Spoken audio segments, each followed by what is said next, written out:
Benarlah kata Nabi, uzkurullah hatta yaqulul munafiqun muraun. Sebut-sebutlah Allah, zikir-zikirlah kamu banyak-banyak sampai orang munafik tuduh kamu gila. Justru semakin masuk kalimat itu semakin normal kita hidup. Semakin jadi manusia yang utuh. Kecerdasannya utuh, pikirannya fokus. Kalau dia kerja, kerjanya lebih fokus. Kalau dia berjuang, berjuangnya lebih tulus. Kalau dia guru, gurunya lebih ikhlas. Kalau dia suami istri, akan lebih penyayang kepada pasangannya. Ya, maka wajib belajar zikir khafi biar lembut. Ya.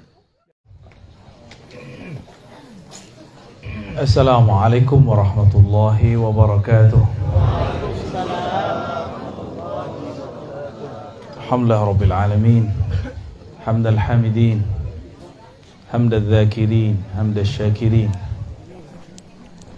Hamdal mukhlisin as-sabirin. Asyhadu an la ilaha illallah, asyhadu anna Muhammadan abduhu wa rasuluh. Allahumma salli wa sallim wa barik ala sayyidina Muhammad wa ala alihi wa ashabihi wa li baitihi wa dzurriyyatihi ajma'in. Gimana, masih kuat enggak?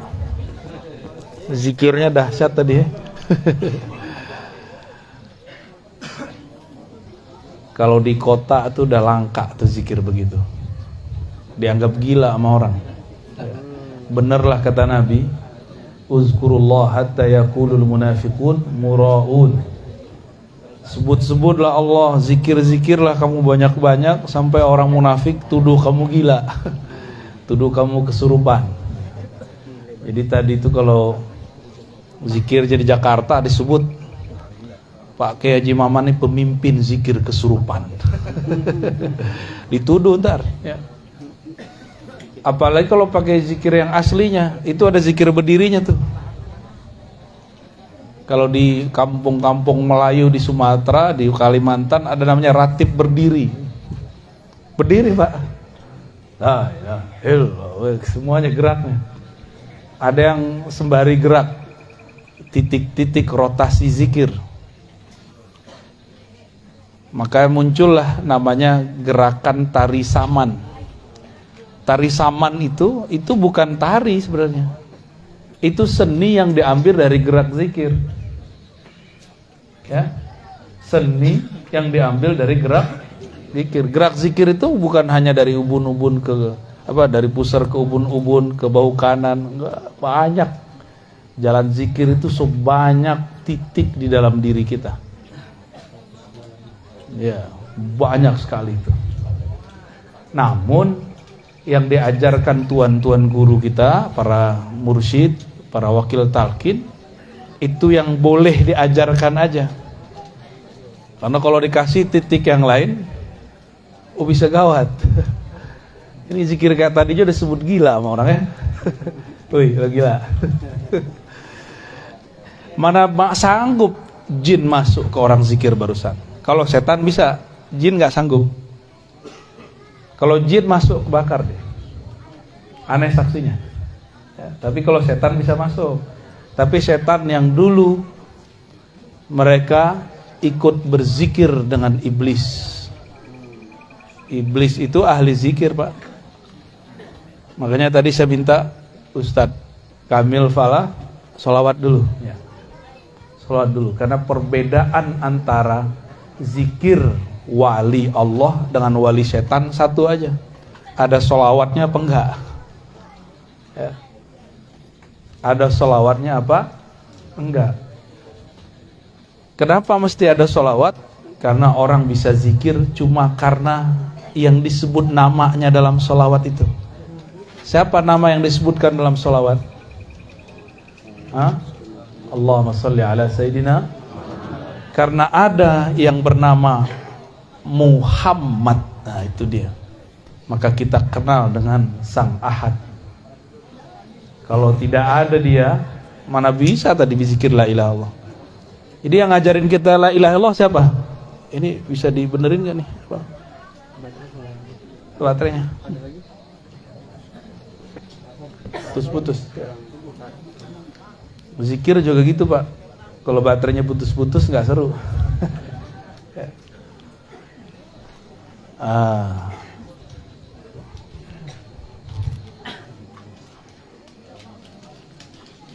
Ganti nih.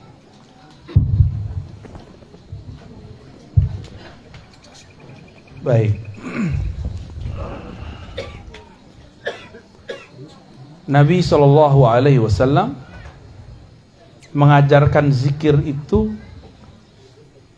dengan cara yang berbeda-beda, metode yang beragam, mulai dari metode yang panjang sampai metode yang pendek.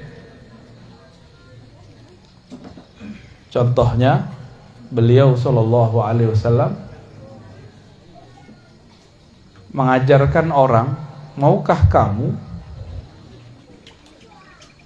mengamalkan sesuatu yang jika engkau amalkan maka tudriku naman sabaqakum, kamu akan mencapai makom orang-orang terdahulu kamu. Ternyata zikirnya biasa aja, subhanallah 33, alhamdulillah 33, Allahu akbar 33, tambah la ilaha illallah. Sederhana ya, sederhana. Tapi di belakang ada kalimat penutupnya Nabi SAW. Siapa yang mengamalkan zikir ini, dia akan menjadi orang terbaik di hari kiamat, kecuali ada yang datang dengan zikir yang sama atau yang lebih baik daripada dia. Makanya zikir 33 itu cuma contoh. Ada kawan saya baru hijrah Pak, baru tobat, tapi ikut kelompok ekstrim.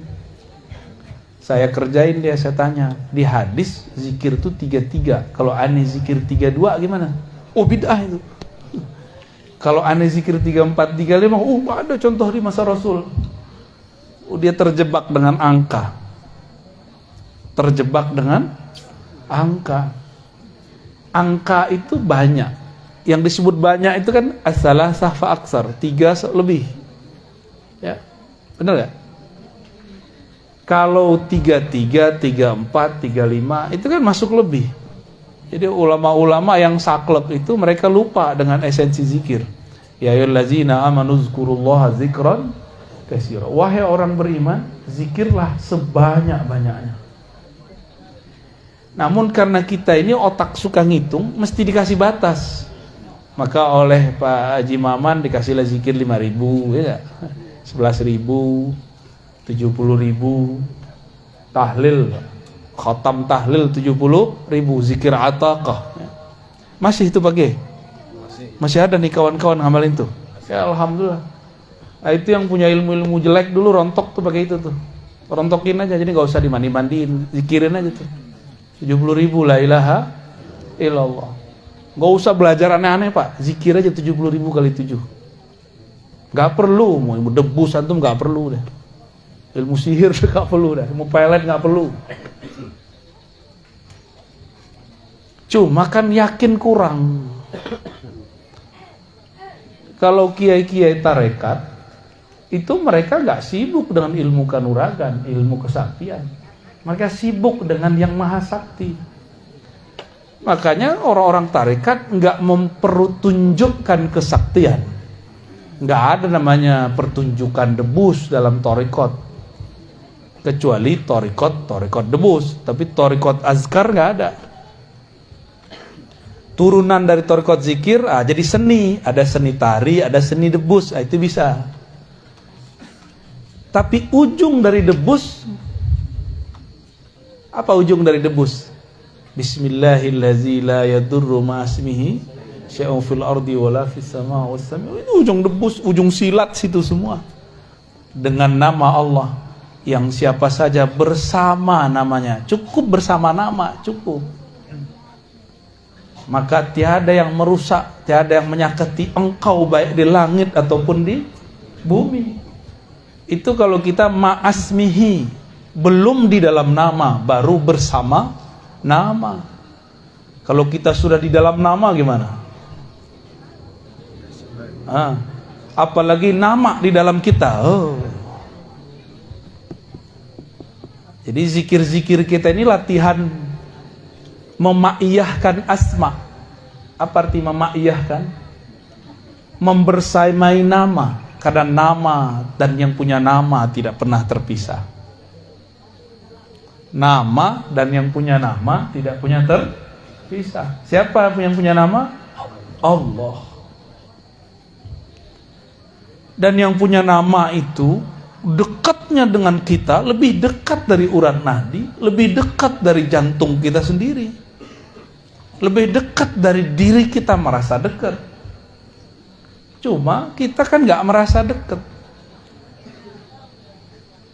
Maka zikir-zikir hentak-hentakan itu sebenarnya untuk membuka blok, kalau bahasa orang di kota. Kalau kita di pesantren nyebutnya hijab. Ya. Hijab apa? Hijab kegelapan, hijab cahaya. Ternyata hijab terbagi dua. Ya, hati-hati nih. Hijab artinya penghalang kita kepada Allah. Kenapa nih beberapa orang bingung, nih zikir apa sih? Kok bentak-bentak Allah sih? Nah, itu dia kehijab akalnya. Allah kan gak budek, ngapain zikir keras-keras? Yang budak bukan Allah, ente yang budak. Orang udah zikir dari tadi, ente masih mikir aja. Ya. Budak tuh akal itu. Orang udah asik nyebut nama Allah itu dia masih mikir. Telinganya perlu segede itu, di sampingnya orang udah zikrullah, masih aja nanya. Ya. Itu hijab, Pak, hijab akal itu. Apalagi yang sok-sok modern, hari gini. Iya, hari gini. Ya salam. Tapi kan ada menu khafi, ya? Kan ada menu jahri, jahar, ada menu khafi. Yang nggak seneng zikir keras, ya zikir lembut aja. Wah, asik juga itu. Orang nge-rap di luar, kita ngepop di dalam, ya. Boleh, nggak apa-apa. Ya, antum nggak sedang zikir keras, zikir lembut di dalam. Orang yang sedang asik dengan kerasnya, jangan dilarang. Itu. Nikmat hidup kalau begitu. Kalau zikir tadi pejam mata nggak? Atau pada menontonin orang?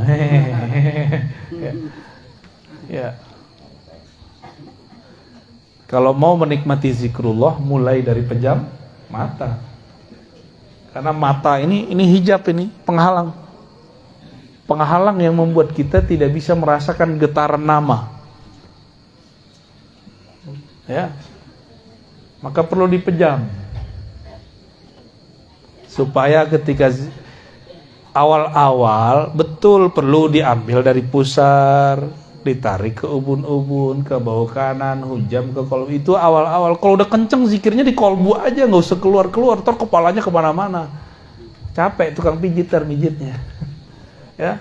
Jadi kalau sudah kenceng, coba di kolbu. Allah. Ya. Jadi nggak usah kemana-mana, kepalanya nggak usah di situ aja. Allah. Ya.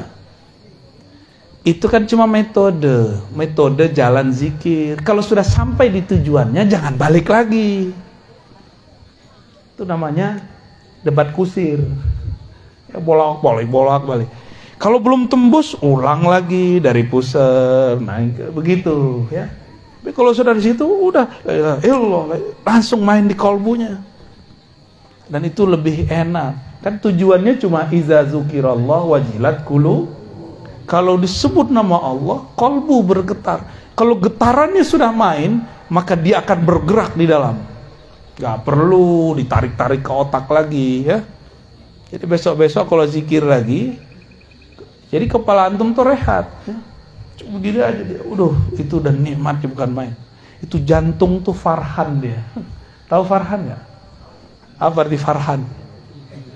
Hah? Farhan bukan nama teman itu.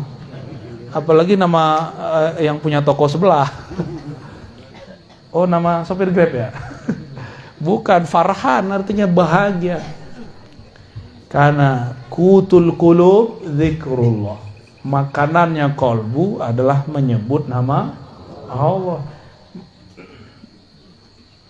Kalau makanannya kiai kan bukan hanya nasi, asap juga. Ya, ahlul hisab kan. Dukhon. Di Quran tuh ada surat Dukhon, ya.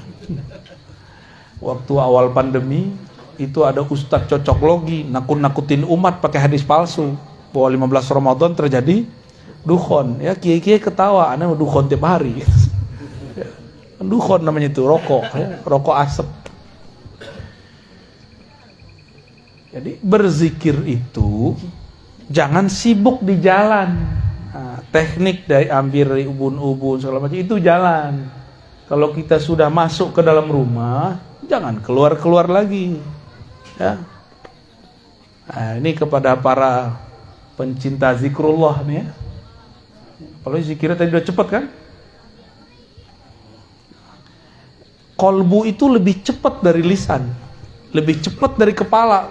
Kalau awal-awal boleh lah begini, la ilaha. Kalau kepala kalau udah cepat gimana? Kayak gimana tuh? Kira tripping sama orang ya. Jadi lucu ya. Cukup kepalanya ke bawah. Begitulah Rasulullah SAW. Karena Rasulullah itu puncaknya zikrullah. Beliau nggak perlu gerak. Jadi kalau orang nanya Rasul nggak pernah zikir begitu. Iya Rasul, bukan ente. Ente kan bukan Rasul. Dari mana kita tahu faham ini? Ketika ada orang ngadu kepada Rasulullah, wah Rasulullah itu ada orang zikir kok riak bener, kok dia teriak-teriak. Apa kata Nabi? Uzkurullah, berzikirlah kamu kepada Allah hatta yaqulul munafiqun muraun, sampai orang munafik tuduh kamu riak, sampai orang-orang nuduh kamu majnun. Itu kan hadis ada semua, dan hadisnya saling menguatkan, hasan li ghairihi. Yang mendoifkan berarti ketahuan dia nih ya. Dia pengen mendoifkan zikir kita, Pak. Di masa Rasulullah lebih dari kepala gerak, Pak. Ayat turun mereka pingsan. Di masa para tabi'in, Sayyidina Al-Hasan Al-Basri, sanad zikir kita kan salah satunya lewat Sayyidina Al-Hasan. Hasan Al-Basri berguru kepada Sayyidina Ali. Itu Al-Hasan Al-Basri dibacain ayat, dia masuk ke dalam satu masjid, orang lagi baca ayat surat Al-Hadid, alam ya'ni lilladzina amanu an takhsha'a qulubuhum li dzikrillah. Kapan orang-orang beriman hatinya tunduk jika menyebut nama Allah, hatinya tunduk untuk berzikir, hatinya betah untuk berzikir? Kapan? Nah, itu ayat turun tuh yang tadi itu nonton tuh. Atau tadi kalau nonton boleh tapi menikmati. Tapi yang mempertanyakan, wah bid'ah ini ya. Itu kasihan tuh yang begitu. Enggak dapat ya, asrornya dia enggak dapat. Menu-menu itu banyak, enggak cocok ya enggak usah dinikmati, kita pakai versi kita sendiri. Ya. Misalnya, torikot saya Syazili. Di Syazili nggak ada begini. Torikot itu cuma jalan. Tujuan torikot berzikir. Sekarang ente sudah zikir. Tinggalkan nama torikot kalau sudah nyebut nama Allah. Jadi kadang-kadang torikot itu jadi hijab, muter, padahal dia sudah dekat. Udah mau masuk dia jalan lagi, udah masuk dia jalan lagi. Oh, itu bukan torikot saya. Jangan begitu kalau sama Allah ya. Apa arti thariqah? Jalan. Kalau alamatnya udah dapet, masih penting nggak jalan? Udah nggak penting jalan, Pak. Yang penting nyampe. Ya. Yang penting, untuk apa punya banyak mobil bagus tapi nggak satu pun bisa disetir? Ya, bensinnya nggak ada. Untuk apa punya banyak motor tapi nggak satu pun ente bisa bawa? Satu kendaraan tapi sampai bisa nganter kita bolak-balik, nggak rusak-rusak, itu lebih afdol. Ya. Kan banyak juga yang datang ke saya, oh saya banyak thariqat. Iya. Nah. Terus maksudnya apa banyak thariqat? Ya gitu. Pengen unjuk gigi ya, untuk apa? Kalau orang banyak thariqat, pencirian dia nyaman zikrullah. Bukan kemana-mana kor-kor, aku banyak zikir, aku banyak kira, aku banyak thariqat, nggak perlu ngomong begitu. Ya. Bapak Ibu yang melakukan Allah, di saat orang-orang berzikir la ilaha illallah, di saat itu jika lisannya bersamaan dengan jiwanya, di satu makom nih, lisannya sama dengan jiwanya, jiwa lain dengan kolbu, jiwa itu nafs, jiwanya bisa dikendaliin, maka jiwanya langsung menjadi mutmain. Nah, kalau masuk ke kolbu jadi radiyah, mardiyah. Kalau orang zikir la ilaha illallah dengan kolbunya, dengan jiwanya, apa yang hasil pada dirinya, itulah yang disebut di dalam hadis qudsi, la ilaha illallahu hisni. La ilaha illallah itu benteng aku, bentengnya Allah. Jadi bentengnya Allah bukan tembok tebal-tebal, tapi kalimah yang sudah masuk mendarah daging ke dalam badan, itulah benteng hakiki. Nanti kalau pandemi datang yang gede lagi, panik nggak? Kalau panik berarti bentengnya belum kuat. Kena nggak apa-apa, yang penting jangan panik. Karena serangan virus itu bukan ke badan yang bahaya. Yang bahaya itu ke pikiran. Berarti benteng rohaninya jebol. Coba tanya alumni COVID, lulusan COVID LC, lulusan COVID, tanya tuh, pasti waktu mengalami dia kayak pengen mati aja bawaannya, putus asa, benar nggak? Putus asa itu adalah torekot syaitoniyah, torekotnya setan, isinya was-was terus. Jadi orang mati bukan karena COVID-nya, mati karena was-was. Apalagi Bapak bisa bayangin ya, Ibu bisa bayangin, di isolasi mandiri, enggak, tapi isolasi karantina, bukan mandiri. Di karantina nggak boleh ketemu siapa-siapa, wah itu lebih gawat lagi. Dan dia belum pernah belajar thariqah zikir. Orang ini kasihan, sungguh kasihan. Nggak ada teman zikirnya, nggak ada temannya. Ya, disitulah pengalaman kita, kawan-kawan kita banyak yang meninggal. Dan kawan-kawan saya pernah belajar zikir Allah, Allah dalam kolbu dan la ilaha illallah, rata-rata mereka sehat, rata-rata. Dan ketika sehat dia datang kepada kita, terus bilang terima kasih Ibu ya, terima kasih Ustaz, udah ngajarkan zikir ini. Jadi teman saya ketika saya sakit. Kalau dia mati, mati dalam zikrullah. Kalau dia hidup, hidupnya betul-betul berkesan. Cuma maklum, manusia kan pelupa. COVID yang Delta baru pergi kemarin, tapi kan kita udah lupa aja Pak. Ya, pengen kena lagi.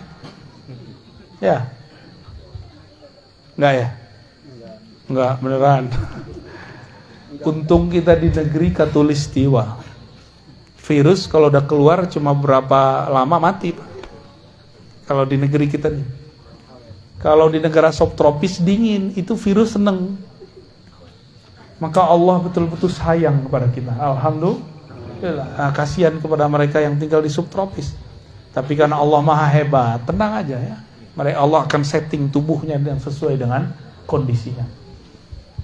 Jadi apa yang terjadi pada diri manusia saat dia membaca la ilaha illallah? Dia sedang membangun benteng ilahiyah, al-hisn al-ilahi, benteng-benteng keilahian. Kalau udah begitu, udah dapat zikrullah, kok masih belajar zikir khadam. Kok masih doyan sama rajah-rajah, itu aneh. Udah dapat afdoluz zikri, masih cari yang tidak afdol. Itu orang blow on atau orang on? Ya, sama aja ya. Afdoluz zikri la ilaha illallah. La ilaha illallah hisni, la ilaha itu paling tinggi, disebut bentengnya Allah. Terus antum masih cari jimat. Masih cari jimat. Ya. Itu jimat masuk sini ngikut dia. Tulisan Raja antum kan nama Allah. Itu nama Allah ngikut la ilaha illallah dia. Masuk di sini gak bekerja dia. Kan berzikir. Gak kerja dia di sini. Cobain aja. Cobain masing-masing. Gak akan bekerja. Kita ini kan ngikut kata orang nih rajah berkah. Kata orang repot.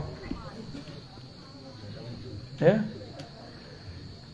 Udah dapat kerjaan, betapa bodohnya manusia, udah dapat zikir paling afdol, masih ngambil penjagaan diri yang gak afdol.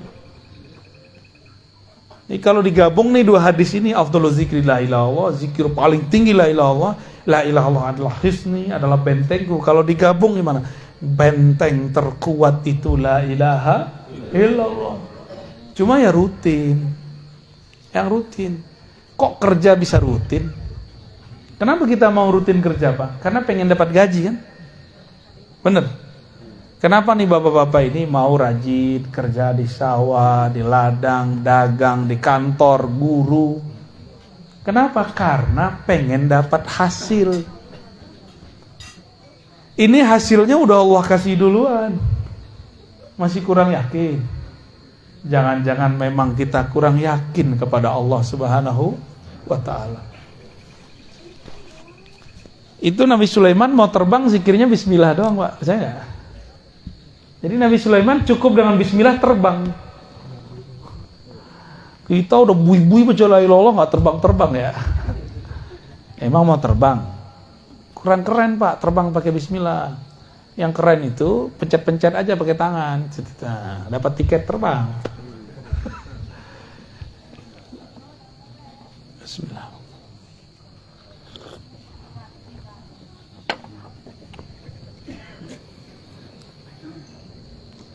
Jadi zikrullah ini ada 3 yang mau saya sebutkan. Zikrullah qutul qulub. Itu udah tadi ya. Zikir Allah, mengingat Allah itu makanan kalbu. Bapak Ibu nggak makan seharian, lemes nggak? Itulah nasib orang nggak zikir seharian. Udah dikasih talqin sama Pak Kiai Haji Maman, nggak dipakai. Mau antum kiai 1000 kali kiai nggak ngaruh. Oh, saya bisa baca kitab, nggak masalah. Nabi nggak perlu baca kitab begituan. Kitab kuning kan baru kemarin sore ada. Nabi memang baca kitab kuning? Enggak, Nabi nggak perlu kitab kuning, di dalam dirinya semua kitab ada. Maka an-nabil ummi bukan Nabi tidak bisa baca tulis, an-nabil ummi, Nabi induk semua kitab, ummul kitab, itu artinya. Allahumma sholli ala sayyidina Muhammad. An-nabiyil ummi, Nabi yang al-ummi. Al-ummi itu bukan ya nisbah, bukan Nabi yang nggak bisa baca tulis. Nabi yang di dalam dirinya ada induk semua ilmu pengetahuan. Itu an-nabiyil ummi. Salah satu pengetahuan kitab di dalam qalbu Nabi adalah risalah la ilaha. Ketika beliau mengatakan afdhalu dzikri la ilallah, itu adalah ikhtisar dari isi kitab di qalbunya. Itu baru satu kitab, Pak, zikir risalah la ilaha. Jadi di qalbu Nabi itu ada semua risalah, rahasia-rahasia. Tapi umur beliau pendek. Yang penting Mekah sudah ditaklukkan, syariah sudah mapan. Maka orang tidak akan mengkultuskan orang yang di kolbunya ada risalah kita. Sayyidina Isa, beliau menampilkan isi kitab kolbunya sebelum syariat Bani Israel waktu itu mapan. Akhirnya mereka menyembah Nabi Isa. Salah satu isi risalahnya apa? Rahasia, nama Allah Hayyun dan Hayat, Muhyi. Ada orang udah mati, dipegang dadanya oleh beliau, hidup. Hidup, Pak. Orang ngira ini Tuhan, ini bukan manusia ini. Nabi Muhammad kan sering melakukan itu, cuma nggak dieksplor di banyak riwayat. Saya pegang, Pak, beberapa riwayatnya. Nabi menghidupkan orang mati, ada riwayatnya. Tapi didoifkan oleh ahli hadis yang nggak percaya. Mereka cari-carilah kesalahan hadis itu. Itulah rahasia kenapa syariat dimapankan di masa Rasulullah. Sedangkan rahasia-rahasia kolbu ini tidak berhenti, turun terus. Inilah makna al-ulama warasatul anbiya. Ulama mewarisi risalah-risalah kitab dari kolbu an-nabi al-ummi. Langsung, Pak. Nggak lewat Google, nggak lewat kitab kuning. Kitab kuning itu dari sini, dari kolbu. Jangan dibalik. Ini kiai-kiai udah kehijab ini, santri-santri udah kehijab. Kok kolbu ngikutin kitab kuning? Salah itu. kitab kuning pemahamannya harus ngikutin rahasia warisan kolbu Rasulullah SAW. Itu ya baru sahih warisan Rasulullah, baru pewaris Rasul ente. Kalau enggak pewaris kitab bulukan itu namanya. Itu kan kitab komersial, orang jualan supaya kaya. Udah kaya itu yang jualan kitab.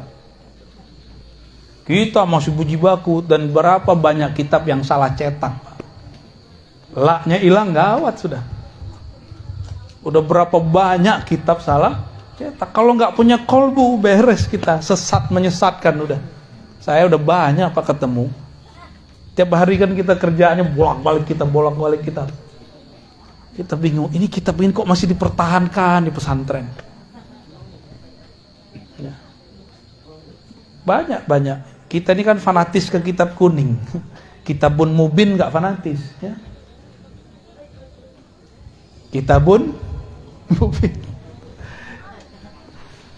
Itulah umul kitab. Rahasianya ada di Al-Fatihah. Al-Fatihah terkumpul di dalam basmalah. Basmalah terkumpul dalam ba. Ba terkumpul dalam satu titik. Nah, kalau sudah di titik nggak usah keluar-keluar lagi, zikirnya di situ aja. Ya. Makanya kolbu itu belakangnya ba, supaya langsung masuk ke sana. Di depannya qaf. Wah, itu rahasia-rahasia huruf tuh banyak ya. Saya nggak usah bahas rahasia huruf lama-lama ini. Jadi la ilaha illallah itu makanan kolbu paling mahal. Cara menikmatinya macam-macam. Ada yang pedas, ada yang manis. Yang pedas thariqat qadiriyah, yang manis thariqat naqsyabandiyah, gitu. Kan ada yang nggak senang pedas-pedas, senangnya manis-manis. Kalau orang Banten nih senangnya pedas manis. Dapat zikirnya yang keras, dapat zikirnya yang manis. Alhamdulillah. Ada yang senangnya nge-rap musiknya, ada yang senangnya melankolis ya, melo-melo musiknya yang syahdu-syahdu. Itu pilihan kita aja. Itu kan musik di dalam diri. Jadi zikir keras lembut itu adalah hentakan di kolbu. Nggak ngaruh orang di luar sana. Mau di luar sana orang bentak-bentak, kalau di kolbunya lembut tetap kolbu lembut deh. Ya. Ini contoh nih yang lagi sibuk megang handphone. Orang udah zikir keras-keras di sampingnya, dia masih sibuk ya. Pasang status lagi ikut majelis zikir nih. Lah kok bisa orang ikut majelis zikir pasang status? Ya, canggih Pak zaman sekarang ya. Lumayan lah dapat berkah. Iza marartu biridil jannah tahu kalau kamu lewat di majelis-majelis di taman-taman surga, maka petiklah, icip-iciplah, coba-cobalah. Lumayan. Ini kan saya pernah cerita di sini di mana nih? Guru dari guru saya namanya Syekh Husain Usairan Al-Lubnani.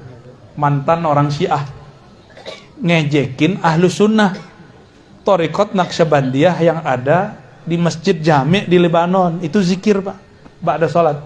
Afdalu dzikri la ilaha illallah. Itu di sana zikirnya sama dengan di sini. Ya. Sekarang kan udah ada YouTube kan? Kita kan udah jadi wali YouTube. Orang wali kutub, kita wali YouTube. Tinggal cek aja zikir tarekat Libanon, Beirut, Turki sama kayak di sini. Beda hidung aja, mancung sama nggak mancung. Ya. Beda brewok sama nggak brewok, itu aja bedanya. Selebihnya sama, metodenya sama. Bahkan tarekat Syaziliyah di sana zikirnya kayak di sini. La ilaha illallah. Benar Syaziliyah, ternyata Syazili Al-Qadiri. Kalau di sini kan Naqsyabandi ada Qadiriyahnya, Qadiriyah ada Naqsyabandiyahnya. Yang penting dapat Qadiriyah udah, pasti zikirnya kenceng. Ini orang Syiah mau main-main, ikut goyang-goyang pala. Masuklah dia langkahilah itu bahu-bahu orang yang sedang getaran zikirnya lagi dahsyat. Duduk di tengah. Padahal itu porosnya zikrullah. Dia duduk di situ.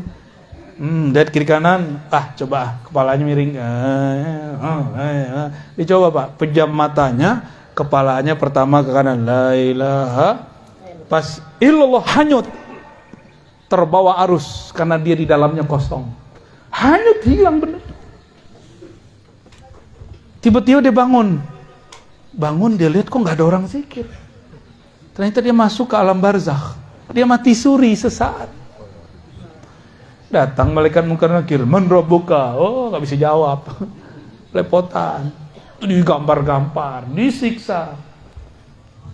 Udah lama, udah rasanya ribuan tahun, terjadi kiamat, dibangkitkan, lebih kaget lagi. Sampai kemudian di mizan, ditimbang, dihisab. Salah satu hisab dia ngejek orang zikir. Pas masuk ke sirat jatuh, pas jatuh bangun dia. Orang-orang baru selesai kayak tadi, la ilaha illallah Muhammadur Rasulullah, baru selesai. Karena Muhammad Rasulullah itu narik dia keluar lagi. Kejadian Pak, ini guru ahli hadis di hari akhir hayatnya.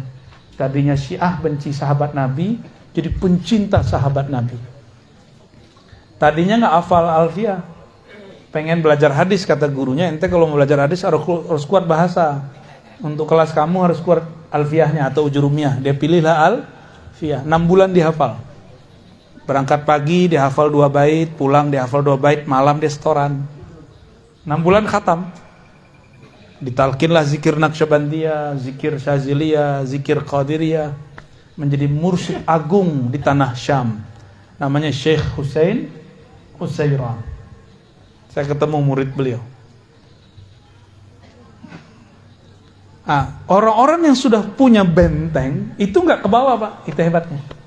Jadi kenapa antum ini sudah nggak larut? Karena sudah ada benteng di dalam kolbunya. Kalau nggak lewat pingsan-pingsan semua pasti. Saya kan ngalami hal yang sama waktu kecil. Ya, zikir samaniyah qadiriyah. Orang baru afdhalul zikri la ilaha, kita udah hilang. Sama kasusnya, mirip-mirip kayak tadi. Tapi kalau di sana Pak, di kampung saya, sebelum Jumatan itu tahlil dulu. Afdhalul zikri la ilaha illallah, la ilaha. Itu setiap kali saya merem, saya diputar ke alam semesta itu. Waktu umur masih 9 dan 10 tahun. Sampai sekarang saya nggak bisa lupa. Saya datang ke guru saya di depan, jadi mursyid saya di depan. Saya nginep di surau beliau, zawiyah beliau, tempat suluk beliau setiap malam. Saya tanya, beliau diam aja. Datang ke mak saya bilang, kamu ntar akan jalan-jalan itu kerjaannya, katanya. Kita kan penakut, nggak berani kemana-mana. Pisah dari mak nggak berani. Tapi ibu saya saja, dia bilang, kamu nanti akan jalan-jalan kemana-mana. Ternyata sudah terbaca dari zikrullah. Itu kejadian.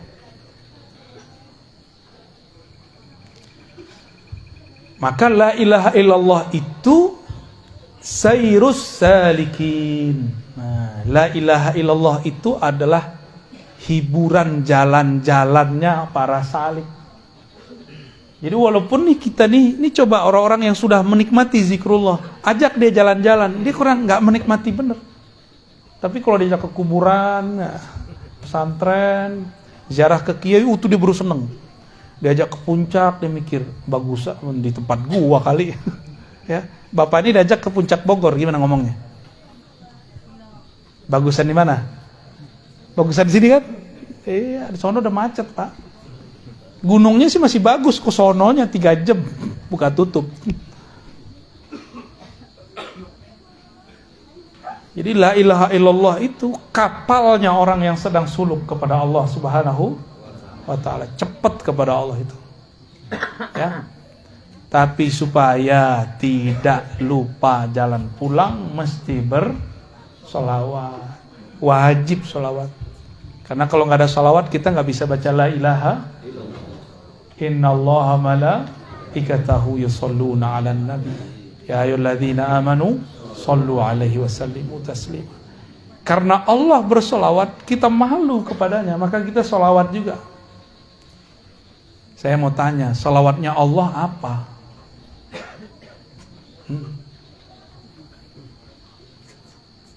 Kalau malaikat kan Allahumma sholli ala Muhammad, itu malaikat. Allah sholawatnya gimana? Masa Allah doa ke Allah kan? Allahumma sholli ala Muhammad. Lah gua mah Allah. Aku Allah. Lah itu gimana dia ngomongnya? Nah, itu rahasia, Pak, ya. Yang ngikutin kajian di YouTube terpaham ya. Malam ini nggak dibuka dulu ya. Ntar ada yang protes soalnya. Nah, itu yang kedua. Yang ketiga, la ilaha illallah atau zikrullah itu adalah miftah min mafatihil jannah. Kunci daripada kunci-kunci surga. Mana dalilnya? Man qala la ilaha illallah dakhalal jannah. Siapa yang baca la ilaha illallah pasti masuk surga. Dan lafaz ini nggak main-main, dakhala. Dakhala itu fi'il madhi. Sebelum masuk surga dia udah masuk duluan. Kalau diterjemah, kalau versi harfiahnya gimana? Man qala la ilaha illallah, siapa yang telah berkata la ilaha illallah, maka dia telah masuk surga. Jadi kita ini kalau zikrullah sebenarnya udah di surga, tapi karena pikiran ini masih menghijab, badan ini masih menghijab, tidak terasa kalau sudah masuk ke sana. Gitu. Ya. Di surga kawin-kawin doang? Enggak. Orang bosen, Pak, kawin di surga. Udah bosen. Kenapa kemudian mereka nikah lagi, kawin lagi, jima lagi? Kenapa mereka begitu? Itu untuk menawar rindunya kepada yang punya nama. Nah, ini thariqat para arifin. Jadi aulia-aulia ini kenapa dulu kiai-kiai wali-wali itu banyak istrinya? Itu bukan untuk syahwat, Pak. Tapi kerinduannya kepada Allah gak bisa diobati kecuali dengan menikah lagi. Ya. Ini bukan pembenaran lah ya, aneh gak percaya antum bisa begitu. Jadi kenapa di surga itu banyak kawin, Pak? Banyak pernikahan. Itu bukan karena syahwat. Jadi orang salah paham surga itu dikira tempat eksplorasi untuk menyalurkan syahwat. Itu penghinaan terhadap Allah. Ya, enggak. Tapi begitulah Allah apa istilahnya? Bersiloka, bersendagurau dengan hambanya. Ada hamba-hamba yang kebawa sendaguraunya. Diceritakan di surah Waqiah, ya. Uruban atraba, inna ansha'nahunna insya'a, faja'alnahunna abkara, uruban atraba. Udah jorok aja otak mikirnya. Itu kalau diterjemahin apa, Pak? Kan lagi direvisi sama Kementerian Agama karena dianggap terjemahannya jorok. Ya biasa aja kali. Ya. Urban atroba itu, mohon maaf ya, kalau cowok atletis, kowi. Kalau cewek, hunna, kan perempuan di situ. Gambaran kita mengenai lawan jenis yang bikin birahi apa? Itu urban atroba. Ya, bayanginnya sendiri ya. Nggak boleh saya sebut, karena beda kita, beda mazhab. Ada yang senangnya item-item, ya kan? Ada yang senangnya bening-bening. Ada yang senangnya sawo mateng. Ada yang sawo separuh mateng. Dari mana saya tahu makna ini, Pak? Kita buka kitab tafsir Zamakhsyari. Itu orang Mu'tazilah, Persia, bukan orang Arab.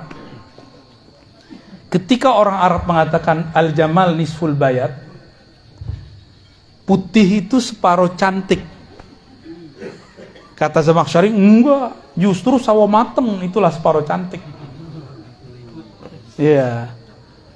Kalau kita kan seneng tuh sama muka-muka Arab ya. Muka-muka kulit babi itu. Gak ada pigmennya, Pak.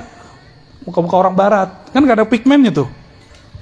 Merah semua. Kalau putih tuh Cina, beda lagi. Kata temanku ini dia nakal juga nih ya. Kulit bengkoang katanya. Kayak bengkoang dikupas nih. Putih kata-kata. Ada yang seneng begitu. Tapi orang-orang di Eropa senangnya gimana? Sawo mateng. Ya, serius. Kalau jadi kita nggak usah berpikir ala mereka, kita mikir ala kita aja. Itu penafsiran, ya, beda kampung, beda selera. Tapi semua itu bukan untuk nafsu, bukan. Di sorga itu disebutkan nikmat berhubungan badan semikian rupa, bukanlah untuk badan itu sendiri, tapi untuk mengalihkan kerinduan. Karena seorang hamba hanya bertemu Allah pagi dan sore. Dari pagi ke sore sudah 500 tahun. Berapa tahun? Sehari di sorga berapa? Sehari semalam di sorga berapa tahun kita? 1000. Pagi sampai sore bagi 2 aja. Jadi Allah itu menampakkan, mengangkat tabir hijab, sehingga hamba-hambanya melihat tergantung pemakrifatan dia waktu di bumi. Nanti mereka memandang Allah tuh, lalu langsung sujud ketika Allah membuka tabir. Itu yang disebut memandang, bukan ngomong begini, bukan ya. Lalu Allah tutup lagi ketika waktu duha sudah datang. Jadi syuruk ke duha, kira-kira begitu di sana. Dan mereka lupa dengan semua nikmat jima, lupa nikmat khamar, lupa nikmat madu, lupa semua. Ketika Allah sumber semua kenikmatan melihatkan dirinya, memperlihatkan tajallinya, lupa semua. Lalu Allah tutup tabir, mulailah mereka rindu. Ditunggu sehari, 2 hari, 3 hari, hitungan bumi. Di sana belum sehari, 2 hari. Dihitung sampai sore, 500 tahun. Selama itulah mereka doyan menikah. Wali-wali Allah di bumi, kalau mereka nikah banyak, itu babnya. Bukan karena syahwat dia. Jadi jangan suuzon sama kiai yang banyak istri. Tapi kalau samping saya kayaknya banyak minal muwahhidin, ya. Orang-orang ahli tauhid. Oh kayaknya ada tuh 1, 2 tuh. Ente Masna ya. Kopiahnya kenapa disunat, Tat? Waktu pertama kita datang sini kan kopiahnya masuk ke aras. Masya Allah. Gitu-gitu 2. Antum berapa? Jomblo. Bagi-bagi lah, tuh jomblo tuh sampai antum tuh. Ya, hijabnya fa in khiftum. Nah, khiftum hijabnya. Bukan la ta'dilu. Belum nyoba udah bilang la ta'dilu ya. Belum nyoba udah bilang enggak adil ya. Nah, kalau ustadz itu dia hijab khaufnya hilang dia. La khaufun alaihim wa lahum yahzanun. Maaf tadi ya. Ini rahasia kenapa para aulia itu dulu mereka ada yang menempuh jalan seperti itu. Ya. Mau tahu zuriatnya Nabi Sayyidina Al-Husain, istrinya berapa tahu enggak? 80 di satu riwayat. Itu bukan pembenaran, Tat. Besok antum 80. Aneh yang disalahin, Tat. Sayyidina Al-Husain 80 istrinya. Beliau ternyata Al-Qutub, Al-Ghaus di zamannya, wali paling mabuk di zamannya. Dan itu bisa dibunuh. Jadi di zaman itu berkata Ibnu Abbas, seandainya aku buka 1 ayat saja rahasianya, kalian akan bunuh aku. Laqataltumuni. Tapi zaman ini makrifat setan sudah dibuka. Masa kita nggak buka makrifat ilahiyah? Kalau enggak kalah kita, Mbak. Jadi jangan kolot lagi. Berani buka-buka asrar di YouTube lah. Kan YouTube buka-buka sendiri, kan bukan saya yang buka. Daripada torikohnya torikoh syaitannya, mending kita buka juga yang torikoh ilahiyahnya. Thariqah Nabi Muhammad sallallahu alaihi wasallam, metodologi kewahyuan, kok wahyu bisa terjadi. Apa beda ummi versi ahli riwayat dan ummi versi ahli hakikat? Itu tadi tuh versi ahli hakikat tuh. Di kolbu Nabi ada semua kitab. Maka wali-wali Allah yang asli itu pura-pura bego aja Pak dengan kita. Aslinya dia alim. Dia tinggal minta kepada Allah, nyambatnya di alam sana bukan di alam sini. Kan kita punya ilmu nyambat. Tapi yang nyambatnya ilmu monyet. Begini sih. Kalau mau nyambat ilmu jangan yang rendahan. Itu namanya ulaika kal an'am. Kalau mau nyambat ilmu langit.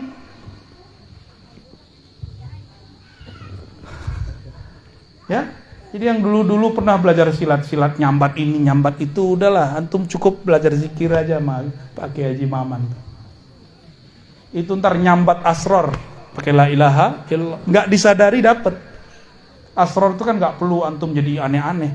Justru semakin masuk kalimat itu semakin normal kita hidup, semakin jadi manusia yang utuh, kecerdasannya utuh, pikirannya fokus. Kalau dia kerjanya lebih fokus. Kalau dia berjuangnya lebih tulus. Kalau dia gurunya lebih ikhlas. Kalau dia suami istri akan lebih penyayang kepada pasangannya. Ya, maka wajib belajar zikir khafi biar lembut ya. Biar lembut. Kalau antum ini masih kasar sama pasangan, berarti kurang zikir lembutnya. Tutup dengan sholawat biar kelembutan Rasulullah muncul di dalam diri. Jangan zikir doang. Nah, ini kenapa nih banyak yang mengeluhkan, suami saya, istri saya habis zikir kok kaku. Karena dia zikir tapi zikirnya tidak dipati dengan sholawat. Tahu pati? Tidak ditutup dengan sholawat. Sholawat itulah yang melembutkan segala-galanya. Kenapa iblis segaring itu ngomong? Kenapa iblis sekeras dan sekasar itu dan pendendam? Karena dia tidak bersolawat kepada Rasulullah Sallallahu Alaihi Wasallam. Gak pernah dia mau solawat. Yang dilihat Muhammad, yang dia lihat Muhammad bin Adam, keturunan Adam. Muhammad turun Adam ngapain solawat? Dia nggak ngelihat Muhammad itu Ahmad itu Ruhullah, dia nggak lihat. Karena memang iblis walaupun masuk surga dia cuma mukasyafah, tapi tidak sampai musyahadah. Mukasyafah artinya apa mukasyafah? Dia melihat alam malakut tapi tidak sampai kepada musyahadah, memandang kepada penguasa alam malakut dan jabarut. Nabi Adam karena dia solawat, Allah izinkan dia melihat di aras itu tulisannya apa. Iblis nggak lihat itu. Ya, itulah yang jadi mahar sekarang mengalir di tubuh kita semua. Itu sebabnya kalau benar nih umat Rasulullah pasti rindu sama Rasul. Sholawat pasti bergetar ini. Bulu romanya berdiri awal-awal sholawat. Ya. Kalau benar nih air matanya bisa berlinang kalau sebut nama Rasulullah dalam sholawat. Pasti. Karena Rasulullah SAW menghikayatkan ketika Sayyidina Adam hendak ingin memeluk Sayyidatuna Hawa, ditegur oleh Allah lewat Sayyidina Jibril, dam, mahar. Man pegang aja ya. Gak boleh. Kata Sayyidina Jibril. Ya, terus maharnya apa? Tanpa diajar oleh Jibril, Nabi Adam sudah ngerti duluan. Ternyata Jibril belum melihat yang dilihat oleh Nabi Adam. Wajar Nabi Adam jadi rektor, Pak, jadi kiai di surga. Nabi Adam Allah izinkan kolbunya memandang kepada aras Allah lewat ruh murninya. Di aras dia lihat ada tulisan, dia ngeliatin nama, kok bukan namaku, tapi kok nama Muhammad, la ilaha illallah Muhammadur Rasul, kok itu di sana. Itu hadisnya ada di riwayat Imam Hakim, hadisnya sahih. Yang mendhaifkan pasti nggak senang sama ilmu ini. Hadisnya sahih itu, benar hadisnya. Maka beliau mengatakan Allahumma sholli ala Muhammad al-maktub ismuhu fi arsyika al-azim. Kira-kira begitu kalau dibahasakan secara bebas. Ya Allah, kirimkan salamku, hormatku, takzimku kepada nama yang tertulis di arasmu, yaitu Muhammad. Oh, ternyata itu mahar paling tinggi di alam semesta. Tapi nanti Ustadz jangan pakai mahar itu kalau mau nikah lagi, karena istrinya nggak ngelihat itu. Kalau istrinya ngeliat itu cukup itu. Datang ke kita pakai mahar sholawat aja Tat. Enak juga tuh ya.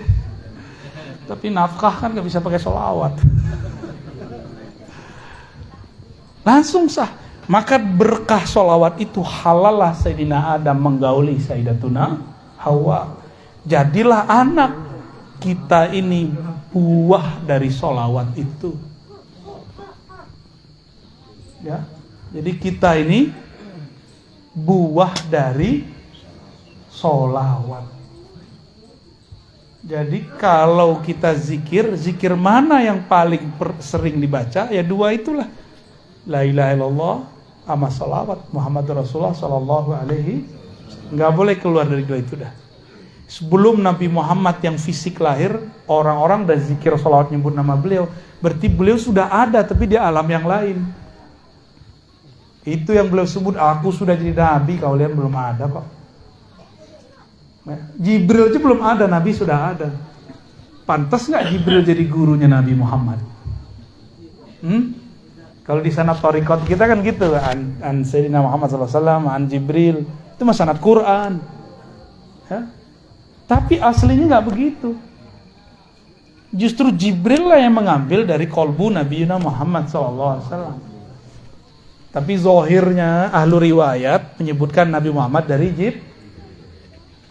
Mungkin nggak Jibril lebih tinggi dari Nabi? Jibril nggak bisa tembus ke aras, Pak. Nabi tembus ke aras. Benar nggak? Ini kan bentar lagi bulan Mi'raj nih. Benar nggak? Nabi Muhammad diundang Allah ke atas aras tertingginya. Sedangkan malaikat Jibril nggak sanggup. Kalau dia naik kebakar dia, habis, hancur dia, nggak ada lagi jejak dia di alam semesta. Nabi Muhammad bulunya nggak ada satupun yang rontok. Nggak ada satupun yang rontok. Jibril yang sakti itu, kalau naik kebakar, habis dia. Mana yang lebih sakti? Maka satu rambut Rasulullah afdal min Sayyidina Jibril. Satu rambut Rasulullah lebih mulia dari Sayyidina Jibril. Bid'ah nggak ngaji begini? Ya, kayaknya bid'ah bener ini ngaji begini ya. Udah dulu lah. Udah jam berapa nih? 11 ya. Saya besok malam ini harus balik ke Jakarta. Besok pagi sudah ada jadwal ngajar ba'da subuh. Lanjut ke Mabes. 2 Mabes, Pak. Baru bisa enggak sampai malam lagi. Sampai malam lagi. Jadi mohon izin tanpa mengulangi salam takzim kepada semua para kiai ajengan, para hadirin, hadirat. Mungkin tidak bisa salaman, saya mau langsung pamit ya habis ini. Mohon ridhonya kalau ada yang tersinggung ya. Mohon maafnya jika ada yang kurang berkenan ya. Kesimpulan kajian kita malam ini sederhana, afdalul dzikri la ilaha illallah, afdalus syukri wad du'ai alhamdulillah. Doa tertinggi, zikir aurat tertinggi adalah alhamdu. Alhamdu itu inti dari nama Nabi Muhammad. Nabi Muhammad itu dalamnya hamad. Maka orang sholawat itu sudah bersyukur. Semoga kita termasuk mereka ahli tauhid dan orang bersyukur kepada Allah Subhanahu wa ta'ala. Mohon izin Pak Kiai, mungkin cabut duluan, nggak sempat ziarah dulu ya. Kepada sahibul bait, semoga Haji Ahmad Nasai bin Zakaria Allah angkat derajatnya di alam sana. Dengan berkah la ilaha illallah yang dibaca tadi, meskipun tidak pantas diterima Allah, semoga berkat sholawat Allah terima juga. Semoga sahibul bait, keturunannya, muhibbinnya, pecintanya, kawan-kawannya, orang yang hadir juga diangkat ke derajat muwahhidin, muqarrabin. Amin ya rabbal alamin. Ilahi anta maqsudi wa ridhaka matlubi. Wa sallallahu ala sayyidina Muhammad. Assalamualaikum warahmatullahi wabarakatuh.